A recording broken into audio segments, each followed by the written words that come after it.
Dan yang kami cintai dan kami banggakan, peserta dari penulisan dan lomba menulis dongeng malam hari ini. Pertama-tama marilah kita panjatkan puji syukur kehadirat Allah Subhanahu wa taala yang telah melimpahkan rahmat serta hidayah-Nya kepada kita sehingga kita diberikan kesehatan serta kesempatan untuk dapat bergabung dalam kelas menulis malam hari ini.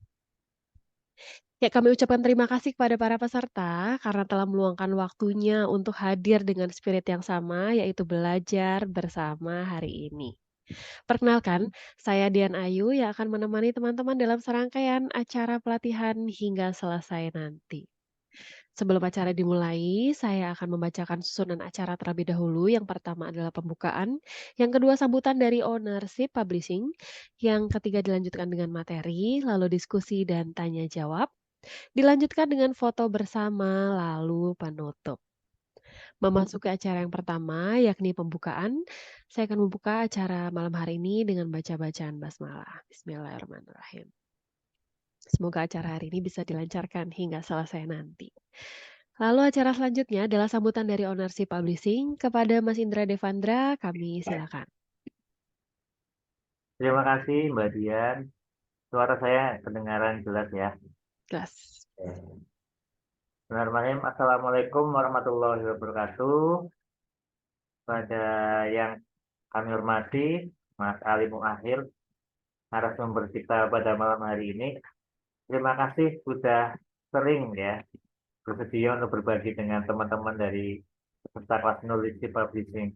Yang kami hormati Bapak Ibu, kakak-kakak adik-adik, ini seluruh peserta yang di grup WA itu ada 960 lebih, ya, hampir 1000, yang sudah masuk baru 243. Ya, yang kami hormati semuanya ya. Semoga tidak bosan dengan apa yang sering kami adakan. Ya. Kemudian yang kami hormati Mbak Dian, moderator dan juga tim di publishing, terutama Mbak Mila ini yang kemarin menjadi narasumber.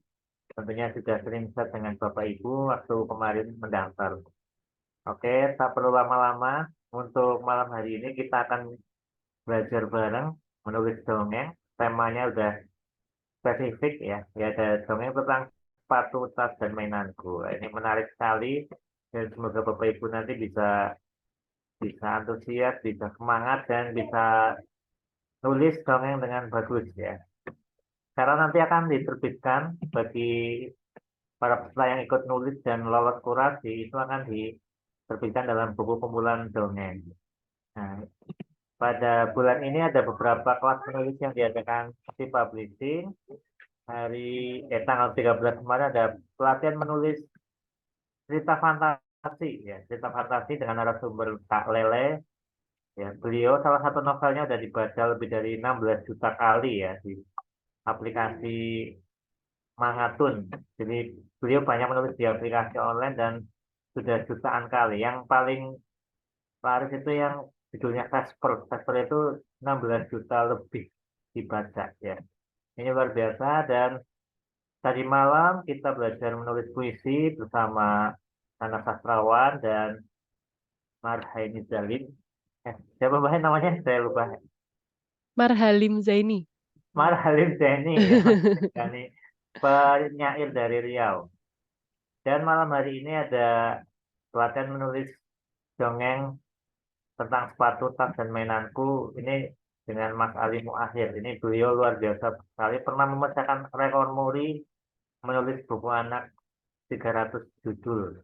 300 buku ya, 300 buku anak. Ini dan beliau juga karyanya sudah banyak terbit di majalah-majalah seperti majalah Bobo, majalah anak-anak yang lain dan juga di buku-buku itu banyak sekali. Jadi tidak salah kita mengundang narasumbernya yang keren banget ini Mas Ali.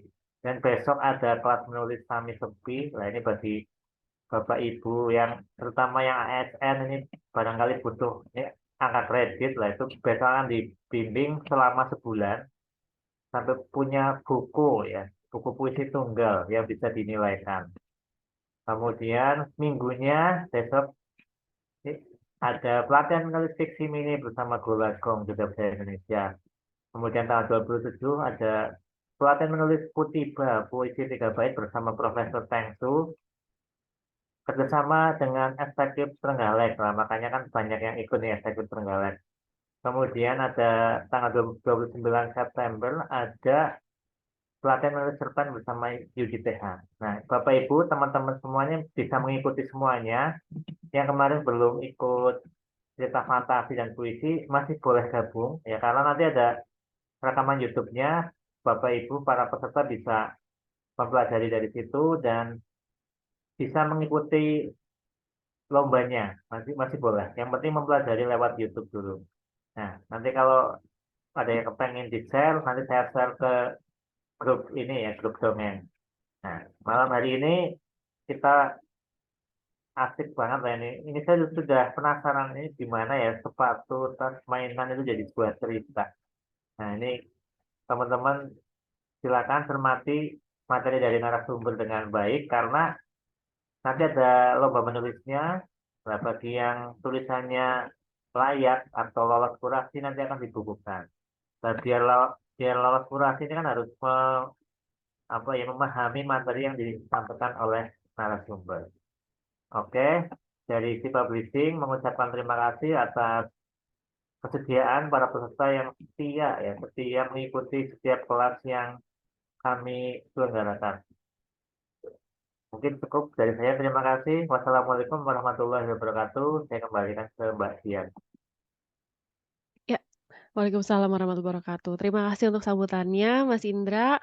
Oke, setelah ini kita akan langsung lanjut ke materi. Tapi sebelum kita masuk ke materi, saya akan bacakan sedikit dari CV pembicara atau narasumber kita pada malam hari ini. Ya, mohon izin share screen. Untuk pembicara kita malam hari ini ada Kang Ali Muakhir, beliau author, penulis, content writer, dan influencer. Kang Ali bergelut di bidang penerbitan sejak tahun 2000, telah menulis 333 judul buku, dan beliau adalah salah satu penggagas lahirnya buku novel komik atau nomik, Kecil-Kecil Punya Karya, Princess Islami, Restorasi Cinta Rakyat untuk Anak, dan Digibuk Islami. Beliau juga aktif sebagai mentor di bidang kepenulisan, mengelola kelas menulis Winner Class dan Paber Class, juri berbagai lomba kepenulisan, konsultan penerbitan, dan mensiarkan literasi bacaan anak melalui forum penulis bacaan anak Paberland. Beliau juga seorang content writer di blog pribadi dan beberapa web berita. Director juga di beberapa judul film pendek untuk kampanye Kemenak RI, video learning, dan kompro beberapa perusahaan. Berikut pengalaman beliau. Saya akan bacakan tidak seluruhnya, sedikit-sedikit, karena luar biasa pengalaman dan penghargaan dari Kang Ali. Beliau di tahun 1999 sampai 2007 bekerja di penerbit Darmizan, lalu dilanjutkan di Sigma Media Inovasi, lalu di penerbit Paperbook sampai sekarang, dan beliau juga seorang konsultan di beberapa penerbit. Untuk penghargaan di dunia perbukuan bisa kita lihat luar biasa, saya akan bacakan di tahun 2016 beliau juara 3 kompetisi menulis Pesona Pangkal Pinang 2016 dan di tahun 2019 dan 2020 beliau terpilih sebagai penulis bahan bacaan literasi GLN Kemendikbud. Ini ada penghargaan di dunia kepenulisan. Di tahun 2003 beliau menjadi pemenang satu lomba menulis cerita anak majalah Ayah Bunda. Di tahun 2022 beliau menjadi pemenang satu Digital Content Competition BI kategori komik. Lalu ada penghargaan di dunia content writer. Di tahun 2021 mendapat Asus 15 inch Modern PC dalam blog Asus Competition 2021. Lalu 10 pemenang traveling ke Likupang bersama Kemenparekraf di tahun 2022 dilanjutkan dengan peraih hadiah Samberter dari Kompasiana. Ini adalah media sosial beliau, nanti bisa di-follow-follow di Instagramnya Kang Ali, ada Twitter, ada Facebook, di LinkedIn juga, dan beliau ada blog di www.alimuakhir.com. Baik, sekian dari CV yang sudah saya bacakan, langsung saja kita panggil untuk narasumber malam hari ini. Selamat malam Kang Ali. Selamat malam, Mbak Dian. Oke, langsung saja waktu dan tempat saya silakan untuk Kang Ali Muakhir. Baik, saya share materi dulu Mbak Dian ya, biar enak ya sebentar. Ya, siap.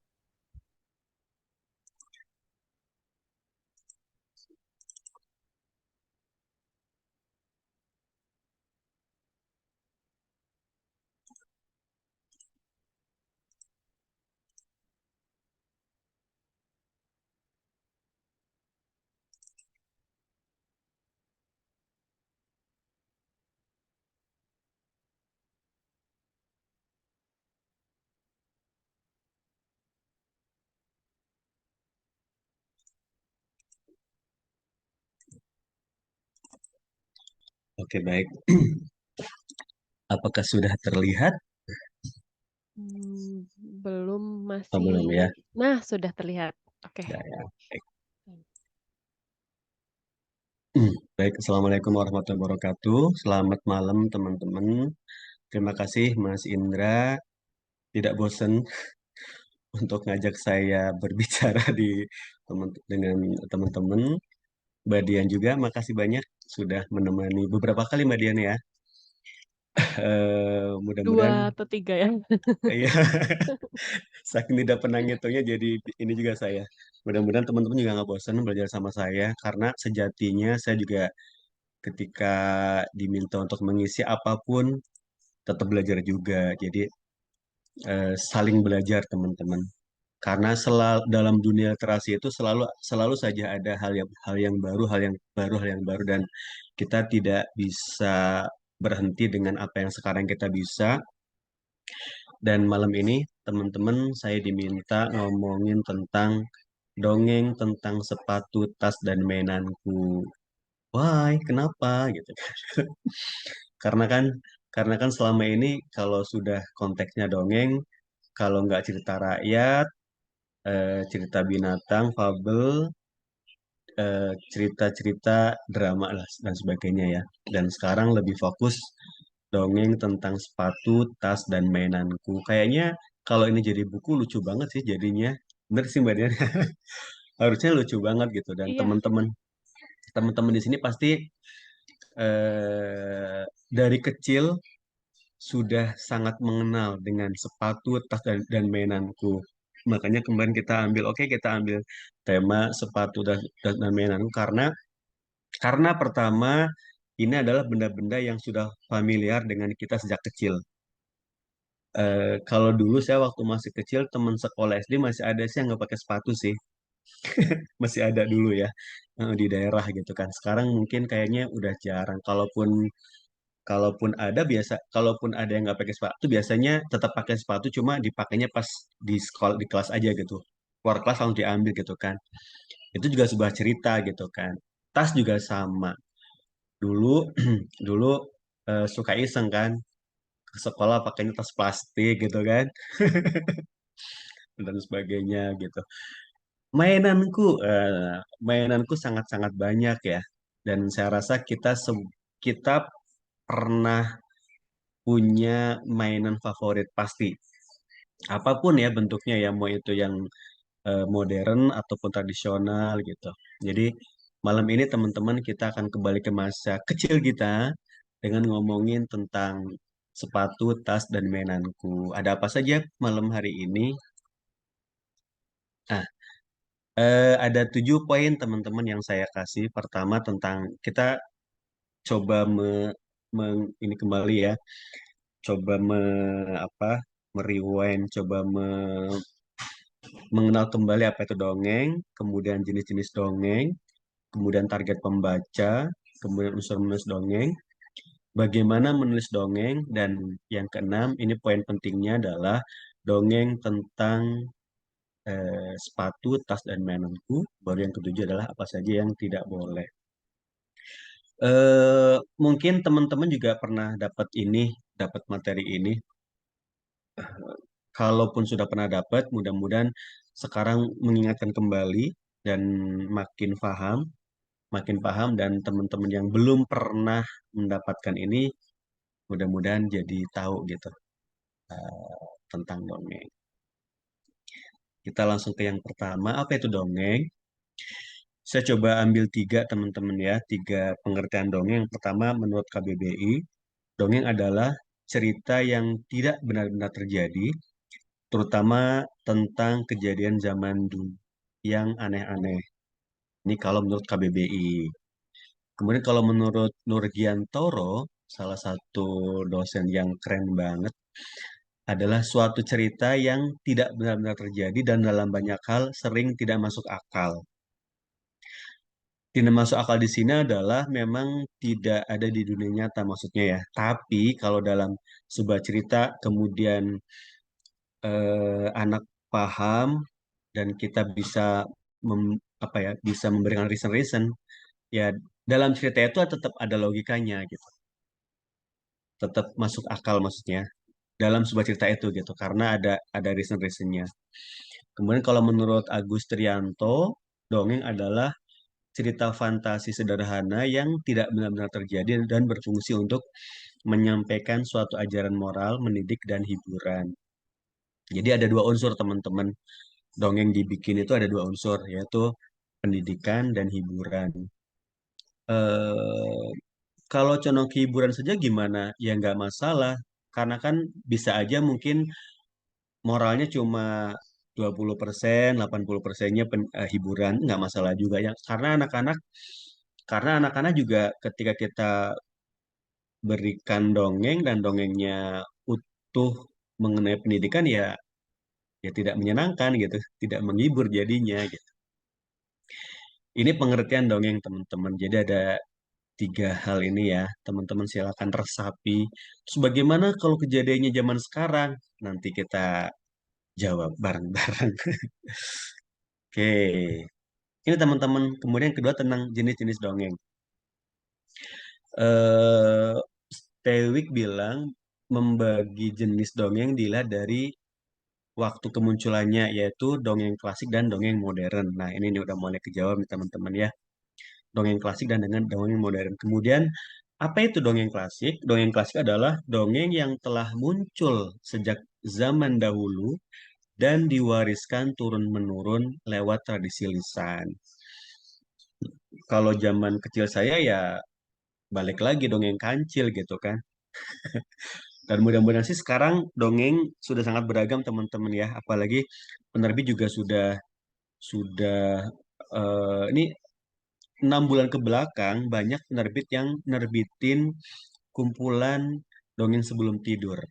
Karena emang peminatnya lagi sangat banyak. Ini Mas Indra bikin ini sebetulnya jadi poin Mas Indra.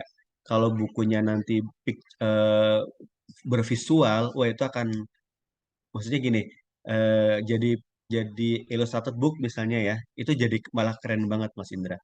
Misalnya juara saat juaranya 1 sampai 6 jadi buku khusus sendiri, tapi yang berwarna ya full color ya. Itu sudah jadi satu produk sendiri gitu. Karena sekarang lagi banyak diminati katanya gitu. Kemudian yang kedua, dongeng modern adalah dongeng yang sengaja ditulis untuk bercerita agar dibaca oleh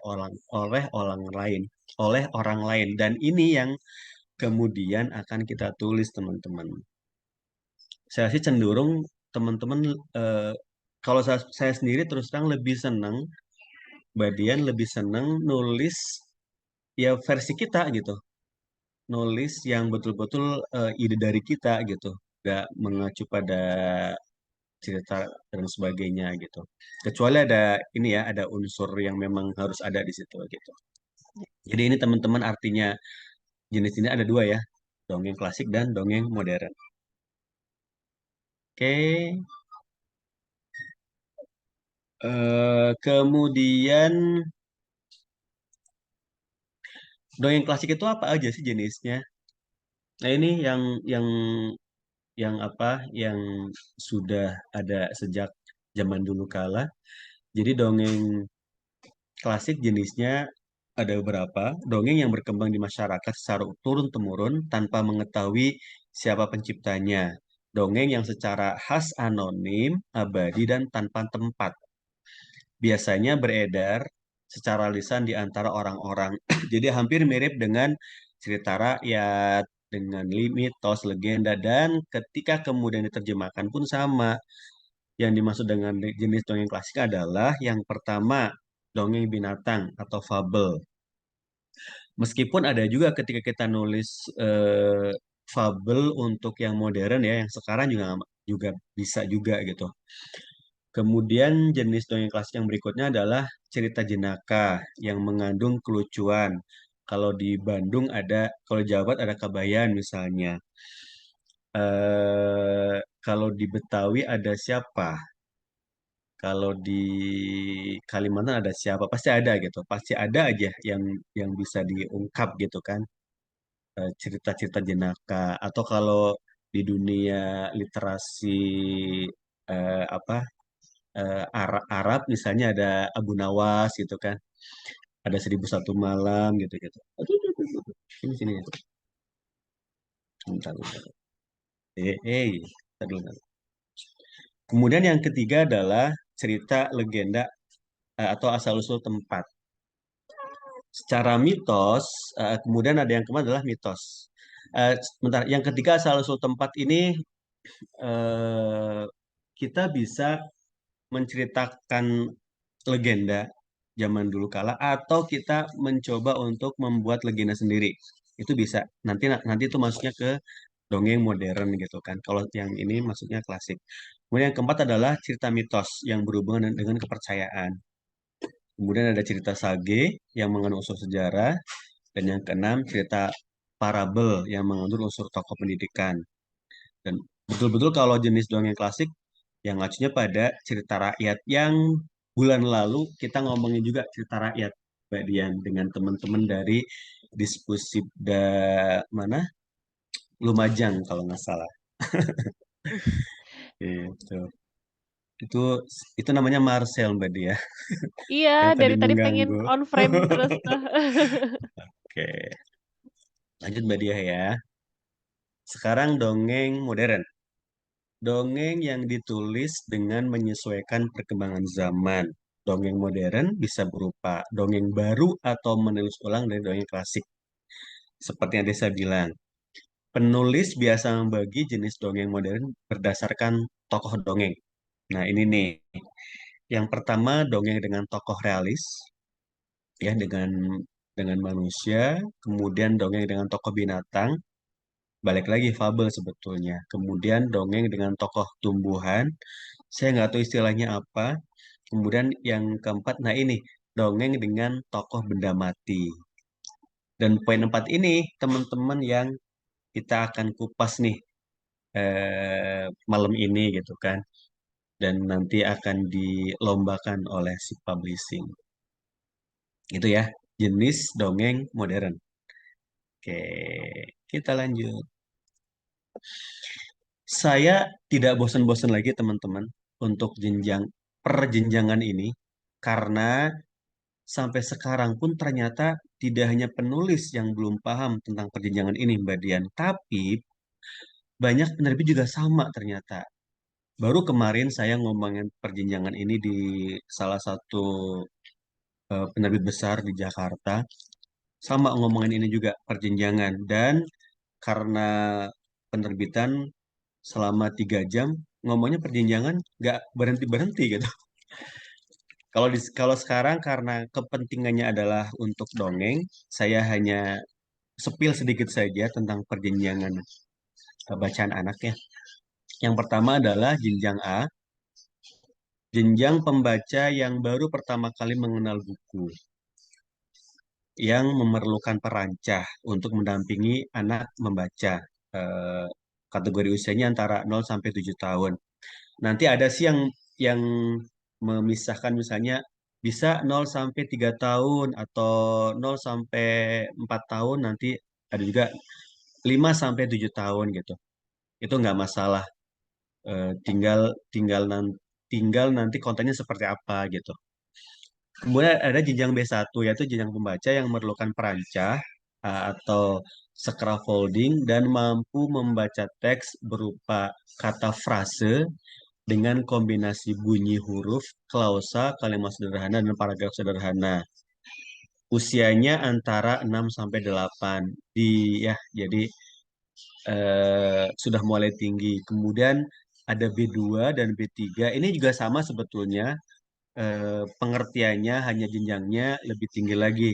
Usianya 7 sampai 9 tahun, yang B3 8 sampai 10 tahun, dan yang C baru jenjang pembaca yang mampu membaca teks secara lancar berbentuk paragraf dalam satu wacana. Jadi 10 sampai 12 tahun. Kemungkinan dongeng nanti yang akan ditulis itu antara B2, B3 dan maaf, antara B3 dan C menurut saya. Karena gini, karena perbedaannya adalah perbedaan antara B1 dan B2 sama B3. Kalau B1 dan B2 itu kita belum diperbolehkan ada dialog, Mbak Dian. Kalau B3 itu boleh, itu boleh ada dialog. Jadi nanti yang akan ditulis oleh teman-teman adalah B3 sampai C.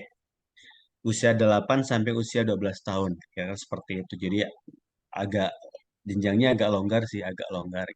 Ya, dan bisa pakai dialog ya, Kang ya. Betul, pakai dialog, pakai paragraf, bisa mengeksplorasi juga gitu. Jadi tinggal silakan teman-teman ceritanya sebaik mungkin. Oke. Nah, ini saya ngingetin lagi teman-teman ya. Saya rasa juga teman-teman sudah banyak banget, sudah sering dapat materi ini juga. Bagi unsur dalam dongeng.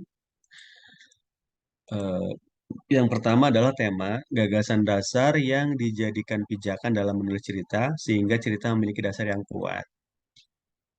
Kenapa sih tema itu penting? Ya untuk menjadi pagar gitu kan. Ya untuk menjadikan cerita kita kuat, ya mau nggak mau harus ada tema yang jelas gitu. Dan tema dongeng yang hari ini adalah tentang sepatu, tas, dan mainanku tuh. Udah dikasih tema, teman-teman, udah enak. Tokoh adalah pelaku atau aktor yang mengalami peristiwa dalam cerita yang membuat cerita lebih menarik. Tokohnya sama aja tadi ya. Sepatu, tas, dan mainanku. Dan mainan banyak banget. Setting. Keterangan mengenai ruang, waktu, dan suasana yang terjadi dalam cerita. Kemudian ada plot dan alur, urutan atau rangkaian peristiwa yang membentuk sebuah cerita. Teman-teman kadang-kadang sering bingung ya antara plot dan alur. Jadi kalau plot itu, kalau saya ngibaratin gini, kalau kalau alur, eh, mudah-mudahan nggak kebalik ya, Mbak Dian ya. Kalau plot it, kalau dalam sebuah kereta, kalau plot itu rel keretanya, kalau alur itu kereta dan suasana yang terjadi dalam kereta. Kira-kira seperti itulah teman-teman penggambaran simpelnya gitu ya. Mudah-mudahan nggak kebalik. Mudah-mudahan nggak kebalik. Itu antara plot dan alur. Ya masing karena ini dua hal yang tidak bisa dipisahkan, ya mau nggak mau harus memang menyatu gitu kan. Harus menyatu gitu. Yang kelima baru sudut pandang, cara penulis memandang atau menempatkan dirinya dalam sebuah cerita. Sering terjadi ketika sudut pandangnya aku. Kadang-kadang penulis lupa gitu.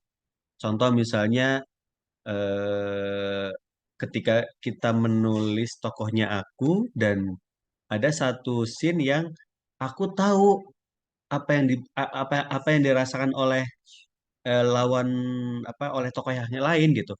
Dan itu nggak boleh karena kan yang namanya aku yang memang nggak tahu kan, karena aku kan nggak tahu apa yang ada di hati eh, pelaku lain gitu. Itu yang sering terjadi. Jadi teman-teman kalau nulisnya sudut pandang orang pertama harus hati-hati. Yang paling mudah memang kalau sudut pandang orang ketiga sih, karena kita sebagai dalang ya. Kita sebagai dalang, kita sebagai yang membuat cerita itu bisa mengeksplor sesuka kita gitu. Selagi tadi ya masih dalam koridor eh, alur plot yang sudah kita setting. Oke, kemudian bagaimana menulis dongeng? Nah, ini nih, teman-teman saya sudah spill ya, contoh supaya teman-teman bisa langsung dapat gambarannya. ketika kita diminta untuk menuliskan sebuah dongeng dengan tema sepatu, tas, dan mainanku, ya mau nggak mau temanya adalah terkait dengan tema tersebut gitu kan. Contoh misalnya tema tentang sepasang sepatu yang memiliki warna pita berbeda, gitu kan? Dari tema aja udah ketahuan loh teman-teman, udah ketahuan ada masalahnya nih gitu kan. Tokonya sepatu, masalahnya apa? Memiliki pita berbeda gitu. Mau nggak mau itu masalah ya, mau nggak mau itu masalah gitu. Nah, kemudian baru setelah itu cari ide yang cemerlang, yang paling bisa kita lakukan gitu, yang bisa kita lakukan semaksimal mungkin. Contohnya apa? Idenya. Ada sepasang sepatu berwarna putih, tetapi antara sepatu kanan dan kiri memiliki pita yang berbeda.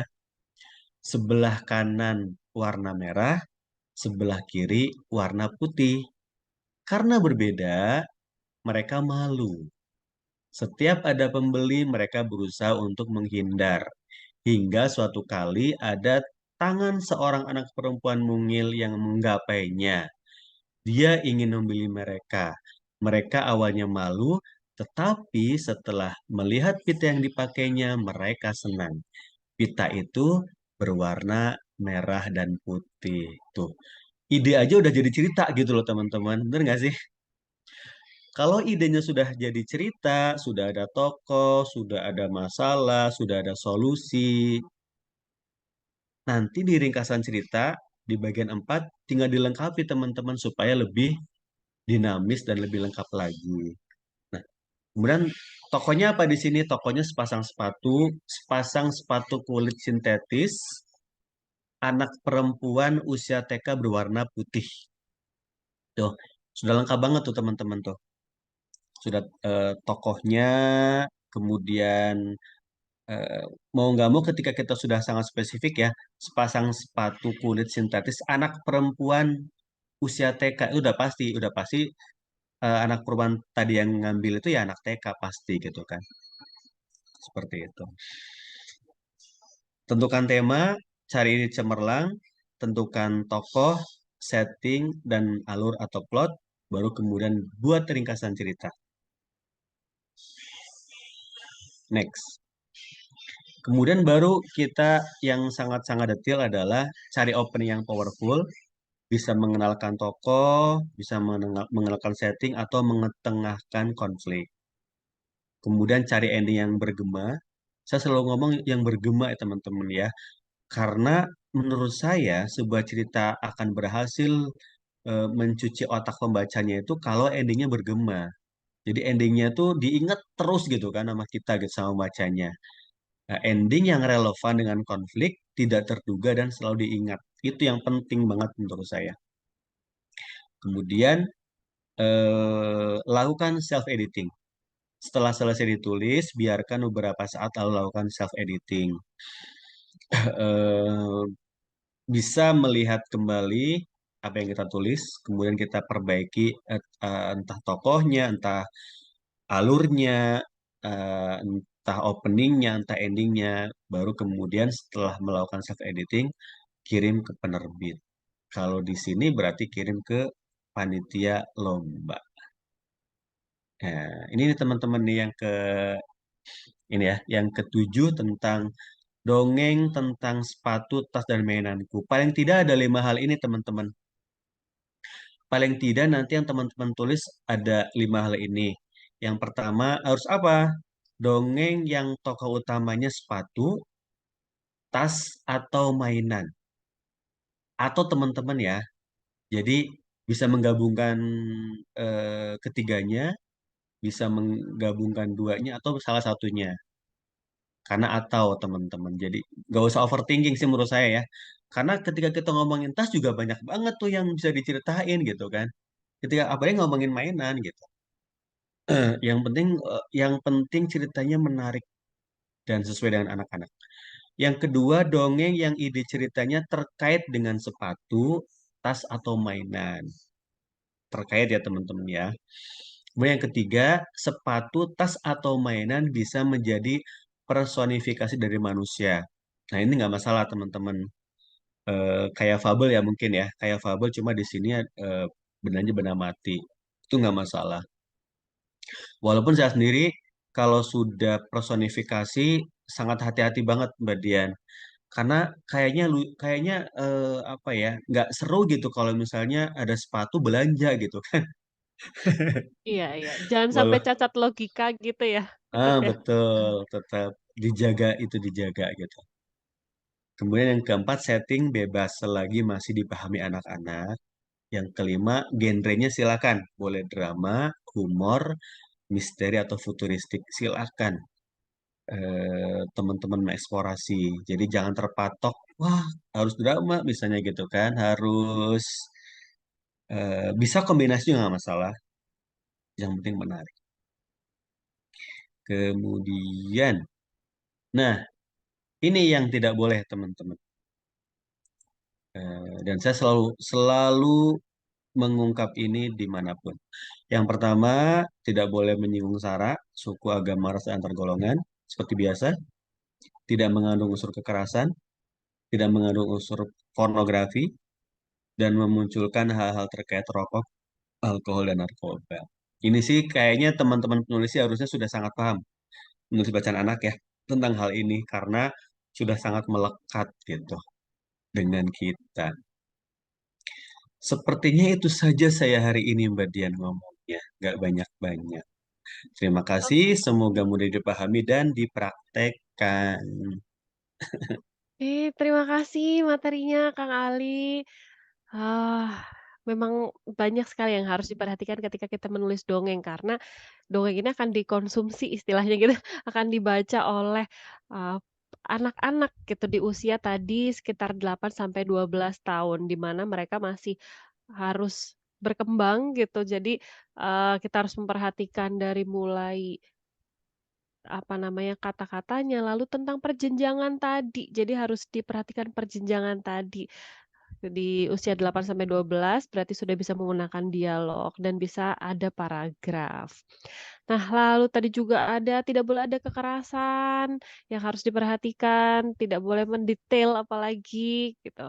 Dan kata-katanya mungkin nanti, apa namanya, berkembang di diskusi ya Kang Ali karena yang dari pertemuan sebelumnya juga pembahasan mengenai batasan untuk apa yang tidak boleh itu seperti apa, nanti mungkin bisa diberikan contoh, yang ada sedikit kali nanti Kang Ali, mungkin nanti kita berkembang di diskusi. Ini sudah ada pertanyaan nih. Oke, kita langsung ke pertanyaan di kolom chat dulu. Mungkin teman-teman kalau ada yang mau bertanya bisa langsung raise hand ya, nanti akan saya, apa namanya, panggil untuk unmute. Oke, pertanyaan yang pertama, untuk diksi atau pemilihan kata yang dipakai, haruskah yang bisa dimengerti anak-anak? Oh, iya, ya harus ya. Saya baca bingung sendiri. Sebentar. Nah ini dia. Nah, kalimat pembukanya bebas ya, Kak. Misal tidak perlu dengan pada zaman dahulu kala. Ini dia nih Kang Ali. Jadi bagaimana cara membuat opening yang menarik mungkin ya? Tadi ada yang tanya apakah mulainya dari premis dulu atau seperti apa yang menarik untuk dongeng anak itu seperti apa? Menjadi pemantik supaya, oh ya lanjut deh baca selanjutnya gimana Kang Ali? Ya, baik. Terima kasih Kak Dia, terima kasih teman-teman. Sebetulnya gini, sebetulnya dengan apa? Sorry, sorry, sorry. Sebetulnya dengan eh, apa sih namanya? Dengan opening zaman dahulu kala itu bagus sebetulnya Kak Dia. Karena membuat anak jadi langsung ini kan langsung langsung terlempar apa angan-angannya gitu kan. Nah, cuma kadang-kadang orang gini, kok biasa banget sih openingnya gitu. Zaman dahulu kala di sebuah lembah misalnya. Balik lagi, kalau kita mau ngomongin zaman dulu kala, kita bisa gini, kita bisa menggunakan zaman dahulu kala kalau memang kita mau ngomongin setting. Contoh misalnya kita mau bikin tema kita mau bikin dongeng tentang sepatu, sepatunya itu sepatu usang misalnya di zaman Majapahit, kejauhan ya, di zaman perang misalnya, itu nggak masalah. Jadi zaman dahulu kala di zaman Majapahit nggak masalah gitu. Tapi kalau kemudian nggak relevan, ya jangan itu gitu. Jadi tetap menurut saya tetap masih bisa, tetap tetap masih bisa pakai zaman dahulu kala, tinggal tadi eh, disesuaikan. Kalau misalnya kita mau ngomongin contoh yang tadi ya, contoh yang saya sepil tadi kan gak lucu kalau saya openingnya zaman dahulu kala tuh nggak lucu gitu, nggak seru. Tapi kalau misalnya openingnya bisa kita apa mengungkap dua dua dua sepatu itu gitu. Misalnya gini, ada sepasang sepatu di pojok toko kecil yang selalu terdiam ketika ada pengunjung. Nah, itu kan sudah memunculkan tokoh dan sudah memunculkan konflik. Kenapa terdiam gitu? Itu pasti nanya-nanya gitu. Atau kita juga kita bisa opening dengan dialog misalnya. Jadi si dua kita itu si kedua apa sepatu itu lagi ngobrol misalnya ya, bahwa kenapa kenapa kita dibikin seperti ini gitu. Kenapa kita berbeda misalnya gitu kan. Kenapa kita berbeda dan itu membuat kita jadi malu misalnya.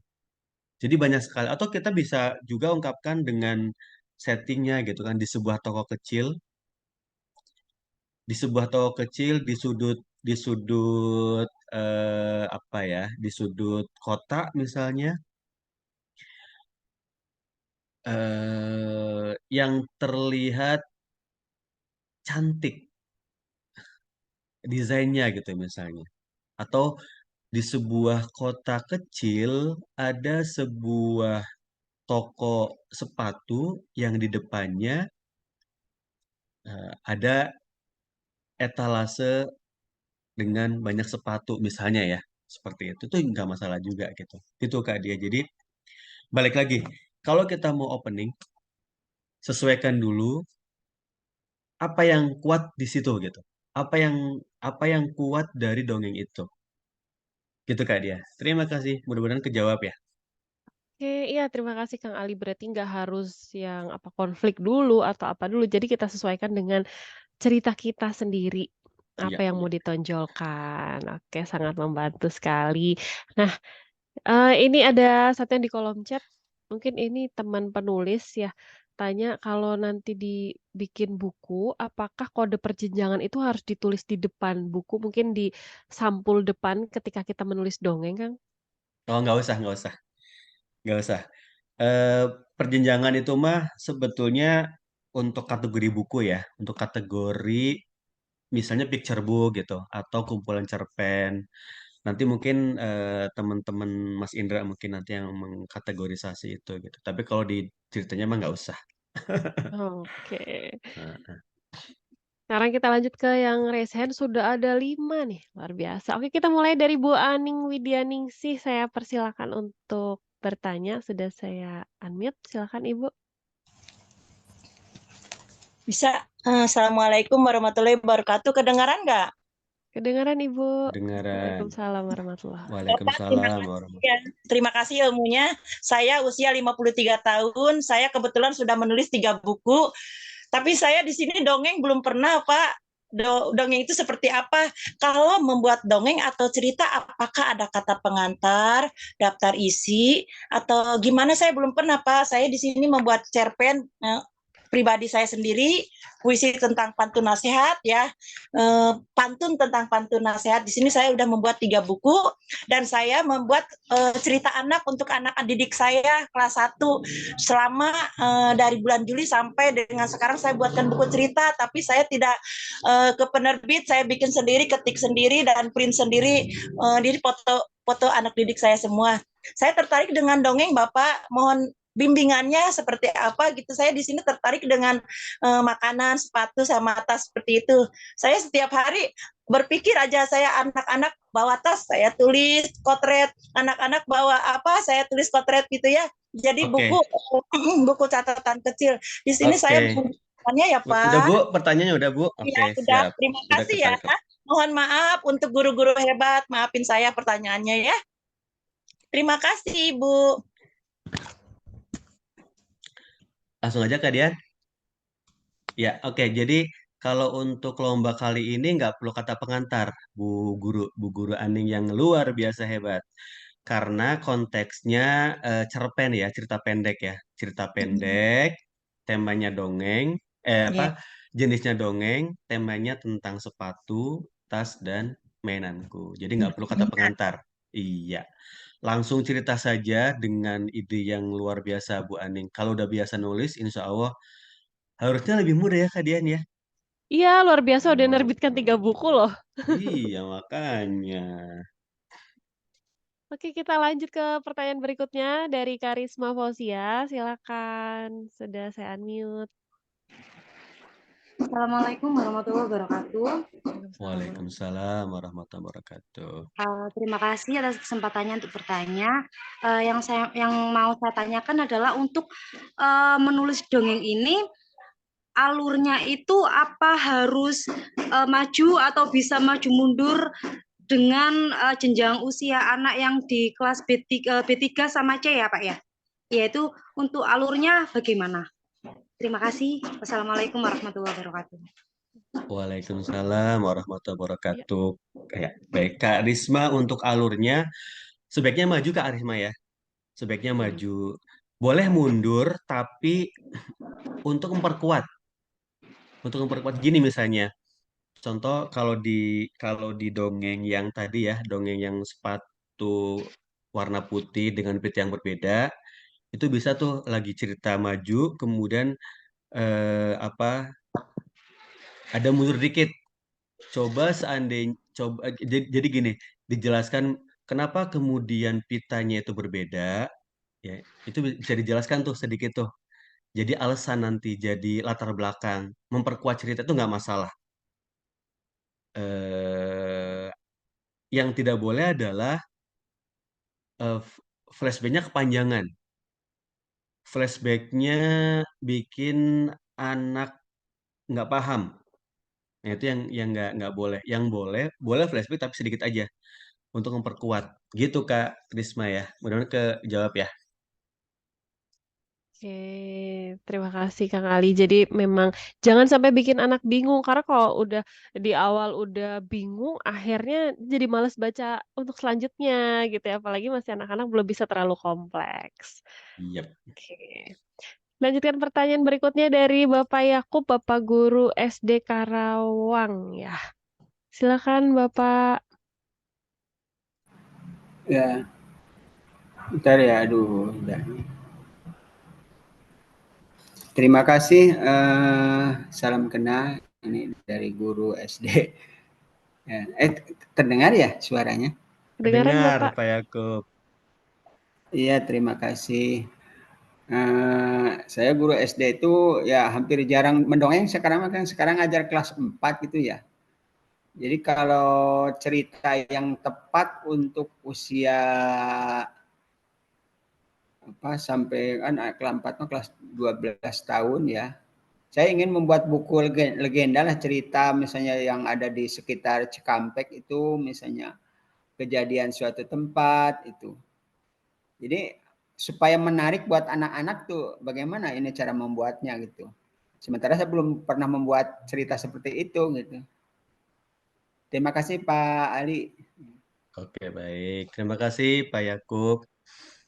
Eh, kalau pertanyaannya adalah bagaimana menulis legenda atau cerita rakyat, misalnya ya Pak Yakub ya, itu ya Iya. itu harus hati-hati Pak Yakub.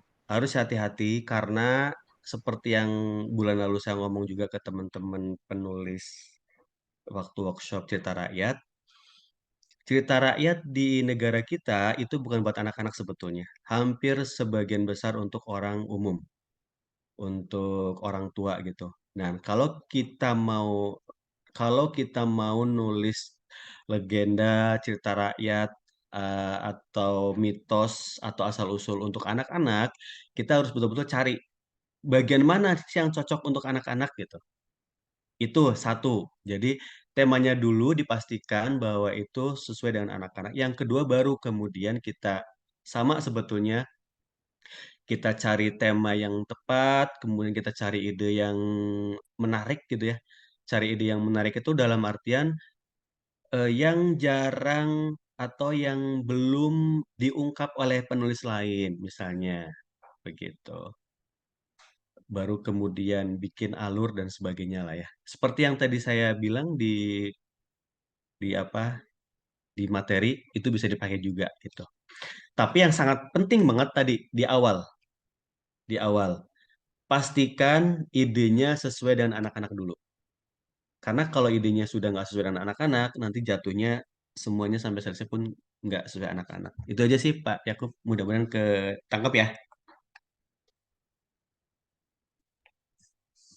Iya, oke. Terima kasih jawabannya Kang Ali. Jadi balik lagi ya, ketika kita ingin menulis, bukan hanya memperkaya dari kayak misalnya cara menulis, bukan hanya seperti itu, tapi kita harus banyak juga membaca supaya kita bisa apa namanya memperkaya kosakata, diksi, itu akan menjadikan bank kata kita semakin kaya. Di situ nanti kita bisa memproduksi karya-karya yang semakin keren lagi, seperti itu ya Bapak Yakub.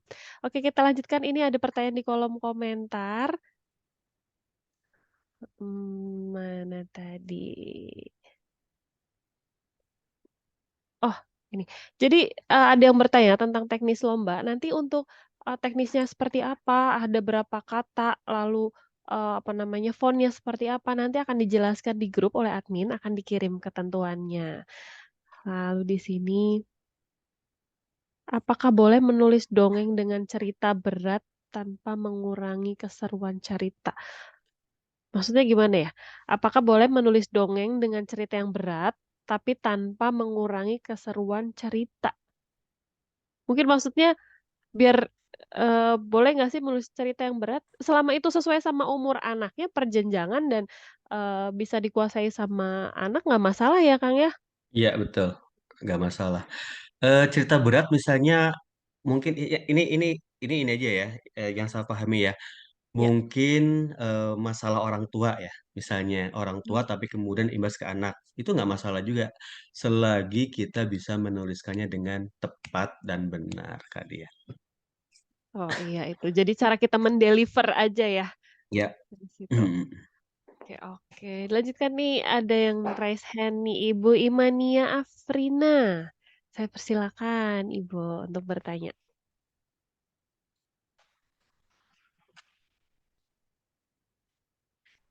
Sebentar, masih unmute Ibu. Bentar. Sudah belum ya? Nah, kok hilang lagi? Halo Ibu Imania. Sudah saya unmute, kok nggak bisa-bisa ya?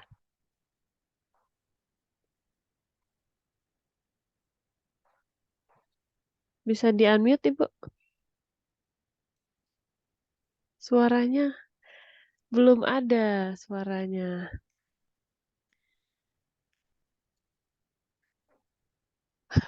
Oke, Lagi sebentar. dibantu. Iya, lagi dibantu dulu. Oke, mungkin Ibu bisa diketik di kolom chat terlebih dahulu untuk pertanyaannya. Oke, nah Ya. sudah bisa. Ya, silakan Ibu. Assalamualaikum warahmatullahi wabarakatuh. Waalaikumsalam warahmatullahi wabarakatuh. Waalaikumsalam Salam kenal dengan warahmatullahi Pak wabarakatuh. Ali Muakhir ya. Saya sangat terkesan dengan materi yang diberikan oleh Pak Ali. Saya ini jenjang saya mengajar di SMA. Kami memang tidak belajar tentang dongeng, tetapi ini saya perlu tahu tentang dongeng. Maksud saya itu yang saya mau tanyakan itu sudut pandang tadi. Tadi kan Pak Ali berkata sudut pandangnya adalah orang pertama. Kalau seandainya orang ketiga, boleh, Pak Ali. Boleh banget, boleh banget. Boleh banget. Kemudian ceritanya itu satu halaman atau hanya beberapa paragraf saja atau sampai habis ceritanya? Kalau seandainya kita Eh, ikut lomba nanti. Teknisnya nanti ada ya Bu ya, di grup ya Bu ya, sama Ya. panitia. Ya harus jadi cerita utuh lah. Mm. Satu judul cerita utuh. Ya, ya. Itu saja Pak Ali, terima kasih atas jawabannya. Sama-sama Bu Imania. Terima kasih, Bu. Iya, jadi nanti teknis kepenulisan, pakai hurufnya apa, berapa kata, nanti akan dijelaskan oleh admin di dalam grup. Seperti itu. Oke, dilanjutkan. Ibu Dwi Bungo. Silakan, Ibu. Oke, Assalamualaikum warahmatullahi wabarakatuh. Waalaikumsalam warahmatullahi wabarakatuh. Terima kasih Mbak Dian. Selamat malam Kang Ali. Saya punya Malam. pertanyaan. Tadi berkaitan dengan penulisan cerita anak. Kalau jangan ada cacat logika walaupun itu cerita anak. Yang dimaksud dengan cacat logika itu seperti apa?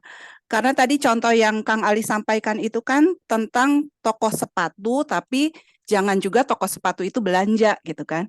Hanya bayangan saya, imajinasi dunia anak tuh kan tidak berbatas, Kang Ali.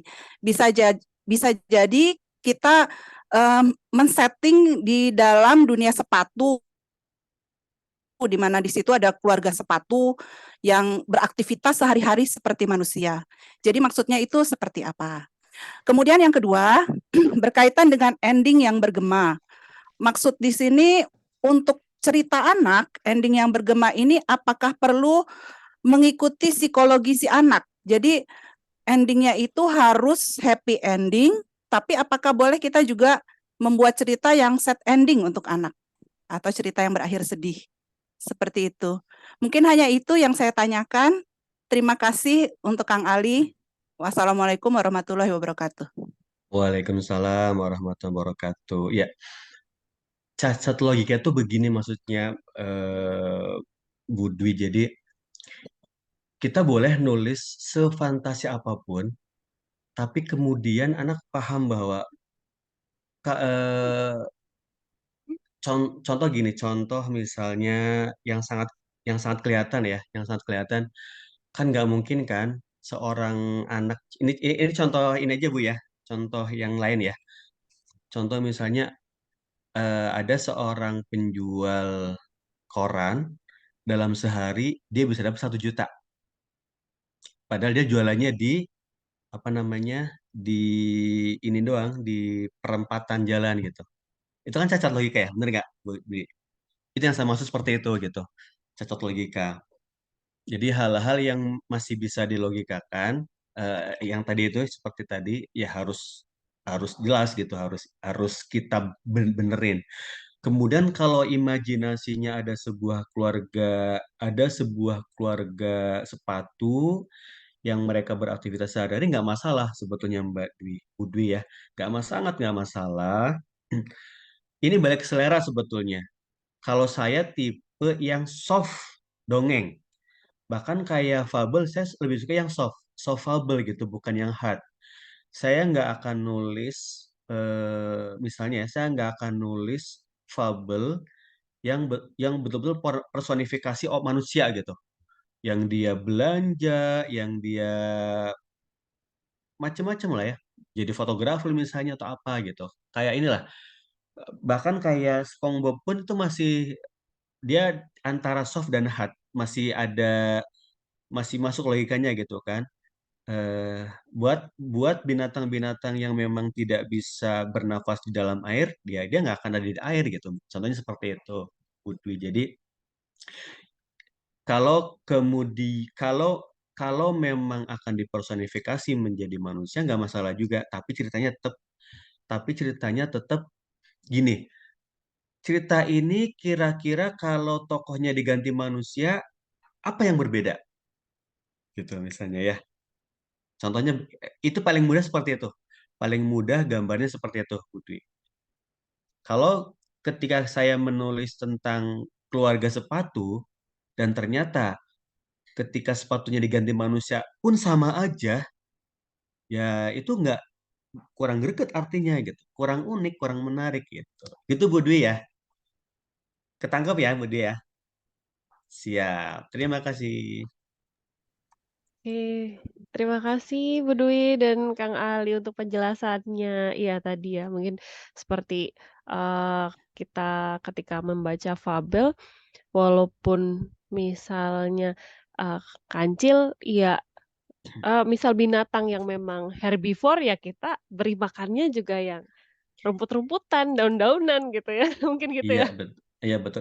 Tadi ini ya, satu lagi ya, yang Ya. cerita apa sih namanya? Ending yang bergema ya. Oh iya, ini bergema untuk anak. Ending yang bergema itu ending yang tak terduga, Bu Dwi. Saya biasanya bikin twist di ending. Itu tidak ending terduga, tapi tetap sesuai dengan ini ya, tetap sesuai dengan bobot cerita gitu. Sesuai dengan bobot cerita, nggak kemudian saya pernah dulu waktu pertama banget belajar nulis, Mbak Dian, Bu Dwi, saya pernah banget menulis tokoh seorang anak miskin yang dia itu ikut lomba nulis, hadiahnya itu mobil gitu. Itu kan cacat sebetulnya logikanya. Karena pada zaman itu belum mungkin gitu. Belum mungkin banget gitu. Kalaupun mungkin ya mungkin 1.001 lah ya atau 1.000.001 gitu kira. Itu yang endingnya yang kemudian jadi masalah karena itu gitu.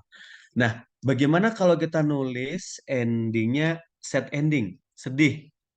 Gak masalah juga Bu Dwi dan teman-teman dengan catatan tidak membuat anak down.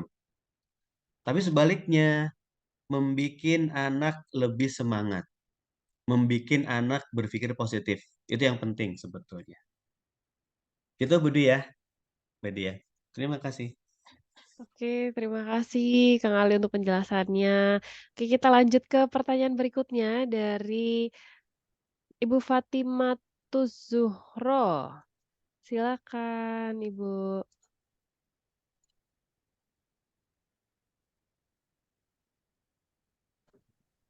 Baik, terima kasih. Selamat malam, Kak Ali. Malam. Baik, saya ini guru PAUD, Kak Ali. Usia yang saya pegang saat ini adalah kelompok A, usia 4-5 tahun. Yang ingin saya tanyakan, Kak Ali, untuk membuat dongeng atau cerita kepada anak usia PAUD ini maksimal itu berapa lembar ya Kak Ali? Karena yang saya tahu di lapangan itu kefokusan anak usia dini ini yang saya lihat itu antara 10 sampai 15 menit gitu Kak Ali. Jadi itu yang menurut saya kesulitan untuk membuat cerita dongeng, istilahnya untuk kefokusan anak maksimal itu berapa lembar Kak Ali? Terima kasih Kak Ali. Oke, sama-sama Bu Guru Fatimah Zahro. Eh, s- Fokus anak usia 4 sampai 5 tahun bukan 10 menit, Bu. Fokus anak usia 5 tahun ya 5 menit. Fokus anak usia 4 tahun ya cuma 4 menit gitu. Jadi kalau ngedongeng ya nggak boleh lebih dari 4 menit. Kalau dalam bentuk cerita ya paling cuma sehalaman kayaknya. Cuma 500 kata doang gitu, Bu Fatimah. Pantas Bu Fatimah ketika cerita sampai 10 menit anak-anak udah pada kabur ya Bu ya. Iya, karena anak 4 tahun ya cuma 4 menit Bu konsentrasinya. Jadi gini, caranya gini Bu. Dongeng per 4 menit selesai. Nanti main, kita fokusin lagi 4 menit berikutnya. Seperti itu yang bisa dilakukan. Dia Bu Fatimah ya. Mudah-mudahan kejawab. Keren. Iya, terima kasih Kang Ali. Iya sih, kalau namanya anak-anak ya, kadang saya bacain dongeng aja, mereka kadang lebih excited dengan bukunya, malah ini apa, ini apa, ini apa. Nah, Kadang itu. jadi seperti itu. Tapi tidak apa-apa karena masih proses belajar, jadi kita ikuti saja. Nanti seiring berkembangnya usia, mereka akan bisa lebih fokus lagi. Oke, dilanjutkan Betul. dengan Ibu Eti. Silakan Ibu.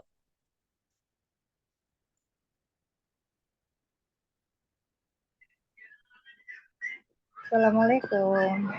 Waalaikumsalam warahmatullahi wabarakatuh. Ini Pak, saya dari Banyumas. Cuma mau nanya itu untuk yang versi drama, endingnya itu ada unsur harapan gitu yang inspiratif kayak gitu apa enggak? Harus seperti itu apa enggak? Ada pesan moral semacam itu. Oke.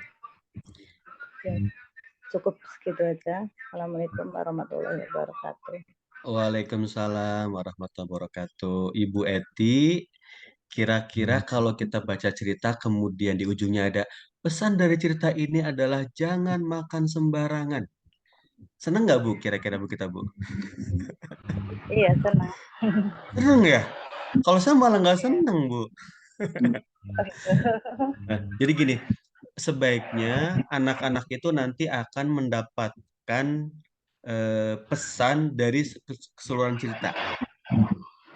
Dari keseluruhan cerita. Jadi ending kita nggak perlu di ujung itu nggak perlu kita bilang bahwa cerita ini dengan cerita ini penuh inspirasi misalnya. Cerita ini ditujukan supaya kita rajin belajar misalnya, nggak seperti itu gitu. Tapi endingnya betul-betul memang menyelesaikan masalah yang itu tadi yang ada di cerita kita gitu. Betul, gitu Bu. Jadi nggak perlu kita kasih pesan-pesan terselubung. Biarkan anak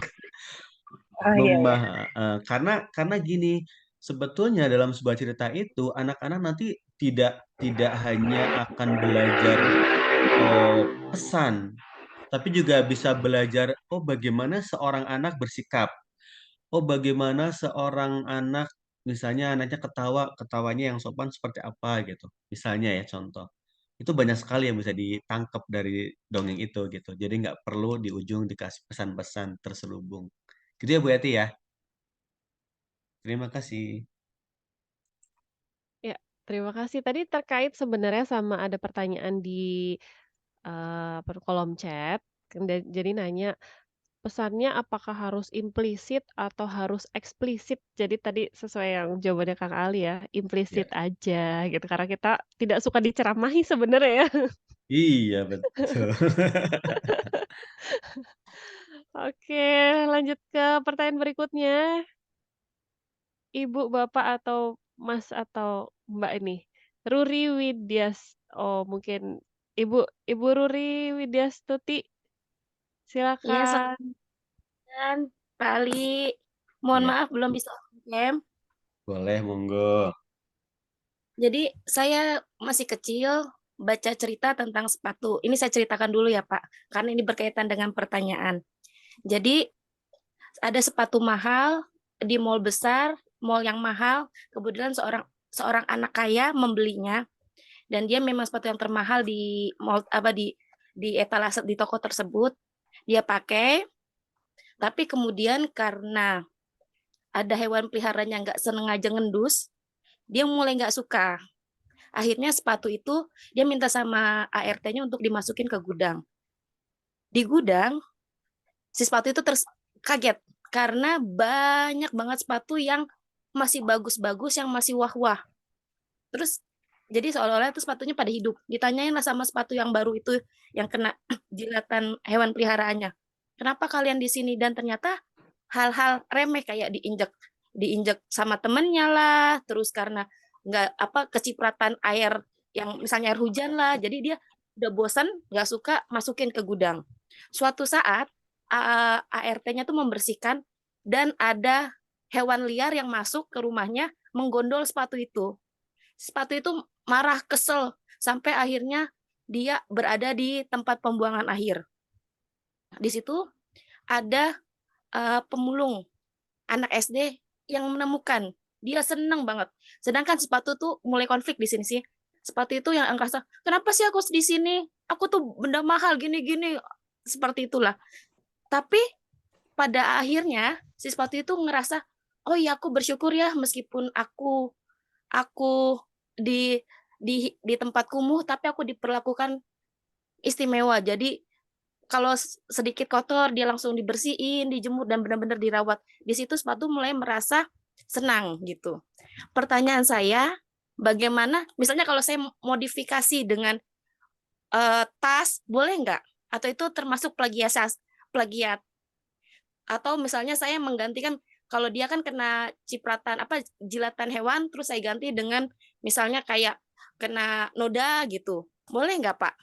Dan seberapa yang harus saya bisa modifikasi biar nggak terkena plagiasasi? Begitu. Terima kasih Pak. Sama-sama, terima kasih kembali Bu Ruri. Gini, pertama yang harus kita pahami adalah sebetulnya di dunia ini tidak ada ide yang betul-betul orisinil. Yang ada adalah bagaimana mengorisinalkan ide. Paham ya teman-teman ya? Nggak ada di dunia ini ide yang benar-benar orisinil. Tapi kalau konteksnya tadi Bu Ruri modifikasi, yaitu eh, orisinilnya mungkin sudah hilang gitu. Jadi sebaiknya menurut saya jangan modifikasi, tapi bisa jadi mengembangkan malah. Apa yang terjadi ketika si tokoh sepatu itu misalnya nih diambil lagi sama yang punya misalnya ya, dan seterusnya itu bisa diolah lagi. Tapi kalau hanya memodifikasi ya originalnya udah hilang gitu, udah nggak. Walaupun kemudian tidak termasuk plagiat gitu ya. Tapi menurut saya Ibu Ruri bisa ambil ide aja dari situ. Kira-kira apa yang bisa diambil dari ide itu? Kan tadi kan idenya kalau kita simpulkan tema besarnya adalah tidak selama tidak selama bisa gini, tidak selamanya hidup di tempat kumuh itu susah misalnya, atau tidak selamanya hidup dengan orang kaya senang. Nah, itu kan sebenarnya tema besarnya kan. Nah, dari situ bisa ditarik lagi tuh Bu Ruri, karena pasti banyak sekali yang bisa digarap dibandingkan hanya memodifikasi. Terima kasih. Iya, terima kasih. Saya tertarik nih tadi. Tidak ada ide yang orisinil, tapi yang ada adalah mengorisinilkan ide. Iya, betul. Keren banget. Jadi daripada kita harus memodifikasi, lebih baik bisa tadi saya dapat ide juga mengembangkan itu. Keren-keren. Oke, Kang Ali. Kita lanjut di pertanyaan berikutnya ada Ibu Imania Afrina. Silakan. Mana nih? Itu udah kayaknya Kak Udah dia. tadi, Oh, Bu. udah. Oh, Udah masih. tadi, iya, sudah. Ini masih raise hand. Bentar, saya Masih lower raise hand dulu hand. ya. Oh. Oke. Bu Ermawang. Silakan. Nah,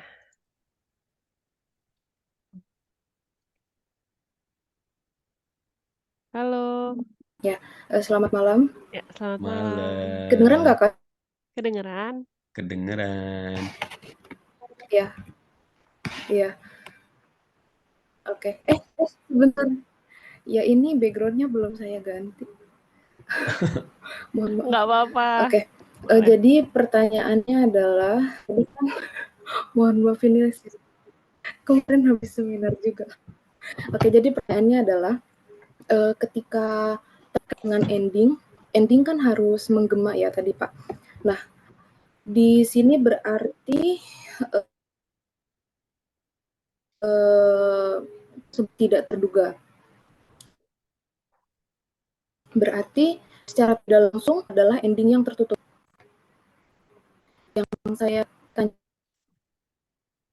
tanyakan adalah untuk itu kan sudah mulai bisa berpikir, mulai bisa berani kok begini sih, karena waktu itu kebetulan saya di kelas, terus saya kasih lihat mereka sebuah video tentang anak babi, anak serigala, itu si itu bisa berdiri, mereka berdiri. Kan di dunia nyata dia tidak berdiri. Tapi kan secara tidak langsung mereka bisa mulai, oh iya ya, maksudnya kayak ada gimana ya, kayak mereka bisa berpikir gitu. Kenapa begini? Kenapa bisa begitu? Nah, jadi kalau endingnya nanti di dongeng ini misalnya dibuat ending terbuka, jadi untuk menstimulasi juga mereka, jadi gimana ya, sebentar saya bingung nyampaiinnya. Jadi intinya kayak endingnya itu untuk merangsang mereka supaya punya pemikiran lebih kritis lagi, itu boleh tidak Pak? Jadi intinya endingnya terbuka dan tidak dibuat tertutup. Terima kasih. Sama-sama Ibu Erna. Saya nggak pernah ngomong ending tertutup loh Bu loh. Jadi silahkan, boleh tertutup, boleh terbuka, boleh keduanya. Yang penting bergema. Bahkan sering kok, saya sering nulis dongeng juga, nggak sering sih, beberapa kali saya nulis dongeng juga gini. Menurut kalian, kalau contoh gini, saya nulis seorang tokoh dongeng, Erna Uang misalnya ya, dan dia suka bagi-bagi duit misalnya. Saya sering begini nanti endingnya. Kira-kira kalau Ermawang datang ke rumahku, apa yang aku lakukan gitu misalnya. Itu nggak masalah gitu. Yang penting jadi garis besarnya adalah endingnya bergema. Saya nggak pernah ngomong harus tertutup atau harus terbuka, nggak masalah itu. Yang penting bergema. Bergema itu begini kira-kira. Bayangkan ketika anak baca cerita kita ingat terus endingnya. Gitu. Saya biasanya ada twist gini misalnya. Contoh yang sangat simpel sih. Menjelang ending, pembaca akan berpikir, oh ini endingnya pasti sedih nih. Ternyata bahagia gitu. Itu kan twist ya, misalnya seperti itu. Atau wah endingnya sedih nih, endingnya bahagia nih. Loh ternyata sedih. Nah, itu pasti akan nangkep di kepala anak-anak gitu, bahkan di kepala kita. Dan hampir seluruh cerpen yang saya ingat sampai sekarang adalah cerpen yang memang endingnya betul-betul bergema. Endingnya betul-betul berkesan. Nah, memberi kesan misalnya gitu. Gitu ya Bu Ernema ya, mudah-mudahan ketangkep. Siap. Iya, terima kasih Kang Ali. Iya, jadi memang ending ini nggak harus tertutup ya. Ternyata buat anak-anak juga bisa dibikin ending terbuka atau tadi dengan Boleh. pertanyaan. Seperti, apa namanya ini, kenapa senja terdengar lebih romantis daripada fajar? Karena Nah, perpisahan akan lebih mudah dikenang daripada pertemuan, gitu ya. betul. Oke. Nah, ini tadi banyak pertanyaan di kolom chat sebenarnya, tapi memang, eee, hampir mirip-mirip tentang penokohannya. Tadi karena sudah ter-framing dengan, ini tentang sepatu, tas, dan mainanku, apakah tokohnya harus sepatu, harus tas, harus mainan? Lalu batasan dalam tema ini yang masih mencakup dalam satu tema ini, apa sih? Apakah bolehkah tentang seorang anak yang memiliki tas, memiliki sepatu, atau seperti apa sih, Kang? Tadi banyak sekali pertanyaan-pertanyaan tentang itu. Mungkin masih ada yang kurang jelas dari, apa namanya, batasan menggunakan sepatu, tas, dan mainan. Apakah harus tokoh utama atau seperti apa gitu, Kang? Iya, iya. Terima kasih Kak Dia. Ini Iya, kebuka nggak di sana Kak Dia ya? kebuka? Lihat. Kebuka ya. Ya ini paling tidak ini teman-teman. Karena fokusnya emang di itu ya, di sepatu dan tas, sepatu, tas dan mainan ya mau nggak mau ke situ. Tokoh utamanya harus sepatu, tas atau mainan. Kalau misalnya tokohnya manusia, orang misalnya ya, orang yang memiliki tas, kemudian masalahnya di orang ya berarti nggak masuk. Tapi kalau misalnya kayak tadi tuh yang tadi diceritakan sama siapa tuh Kak Dia, yang sepatu tadi ya, ada orang kaya yang beli sepatu kemudian hanya gara-gara keinjek dibuang ke apa? Udah. Dibuang ke Gudang ya? ke gudang, itu kan betul-betul memang ya sepatunya yang berbicara gitu, yang yang merasakan yang merasakan alur, yang merasakan plot, yang merasakan konfliknya di sepatu itu gitu, bukan si anak yang kaya tadi gitu. Jadi itu unsurnya ini ya unsurnya. Tokohnya harus harus tadi sepatu, tas atau mainan. Kalaupun ada tokoh yang lain itu sebagai pendamping saja, sebagai pemeran pendamping. Tapi tokoh utamanya tadi. idenya terkait dengan sepatu, tas, dan mainan gitu. Ya sama sebetulnya masih satu alur. Mau nggak mau kalau tokonya sepatu, pasti idenya juga tentang sepatu. Terkait sepatu gitu kan. Bukan gini, bukan ada seorang anak, contoh nih Kak Dian, ada seorang anak, dia itu, saya jadi ingat salah satu cerita yang di GLN. Ada seorang anak, dia itu disuruh untuk baca teks Pancasila. Tapi karena nggak punya sepatu hitam, sepatunya dikasih arang biar hitam gitu. Kemudian dia berhasil membaca Pancasila di upacara itu. Yaitu bukan masuk dongeng, masuknya cerita biasa aja gitu kan. Dan tokoh sepatunya hanya sebagai tokoh pendamping, bukan sebagai tokoh Utama. utama gitu. Kemudian boleh personifikasi dari manusia tadi ya, dengan catatan tadi. Seandainya personifikasinya ini bisa ditempelkan ke orang, ya mendingan orang aja. Tapi kalau misalnya betul-betul memang itu ada di dunia sepatu, misalnya gini, contoh ya, eh, di sebuah kota sepatu, dari sekian banyak sepatu yang bagus-bagus, ada satu sepatu yang jelek misalnya. Tetapi orang-orang suka.